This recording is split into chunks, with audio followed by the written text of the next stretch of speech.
Luoi Dom, Luoi Dom, Rana ci jaldit ku wic lon pirien aborot kony luoi bi mithiok ku pat gung yen thin. Lan pir dual imieth la yok ku lan pir ring erot kony tadhom yen lai kok ku cin ta pir ran non ku ring kapach. Adel pur rap ku kwat wal ye ran muk ku mec ok bi cha yok thin ku ring. Luoi ye ran chol ayok kwat mieth path thong tan yen ku tan kach ke bi gup jal piath. Luoi ye ran chol ngwen piande ya.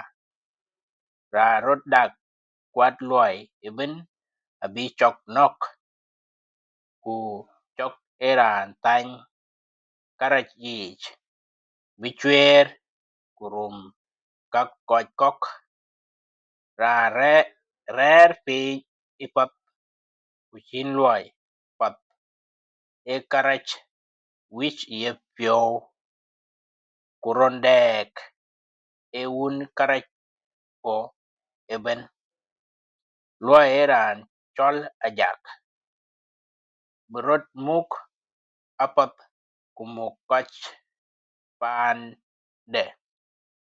Ran dagrot e rapur tathin nyot kuna e piny ker kanek chok apei. Kuna ye ran labai kemieth ke abi ngwet ku twany ku koch bai abi poth rech eben. Luoi Dom yene luoi path apei ren ye ran muk ku gop pial ku koch bai abi poth miet.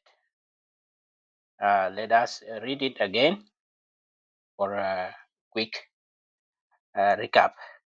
Luoi Dom Rana ci jaldit ku wic lon pirien aborot kony luoi bi mieth yok ku pan gung yen thin. Lan pir wal e mieth lach yok ku lan pir ring erot kony tadhom yen lai kok ku cin ta pir ran non ku ring kepech. Adil pur rap ku kwat wal ye ran muk ku mec ok bi cha yok thin ku ring. Luoi ye ran chol ayok kwat mieth path thong tan yen ku tan kach ke bi gup jal piath. Luoi ye ran chol ngwen piande ya.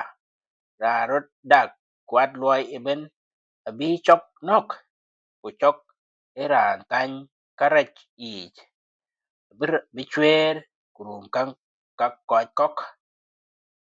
Ran rer piny ipath ku chin luoi path e karach wich ye pio e karach wich ye fo ku ron dek e un karach poth eben.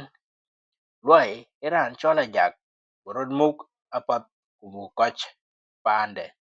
Ran dagrot e rapur tathin nyot kuna e piny ker kanek chok apei. Kuna ye ran labai kemieth ke abi ngwet ku twany ku koch bai abi poth rech eben. Luoi Dom yene luoi path apei ren ye yen ran muk bi gop pial ku koch bai abi poth miet. Kene e yen tok akwendan yakola Luoi Dom. Ran kakabai e Usas William Majak dor ni alik kawek kuyania. Na yaka ken niar wat yaka ben a chwat chok yaka ben yik share yaka yik like yaka lui comment ya. Ku jal ka page kene jal ka ben yik follow buk Dinka language buk pyotin. Dor ni alik kawek kuyania. Buka ben yok next lesson. Yan William Majak.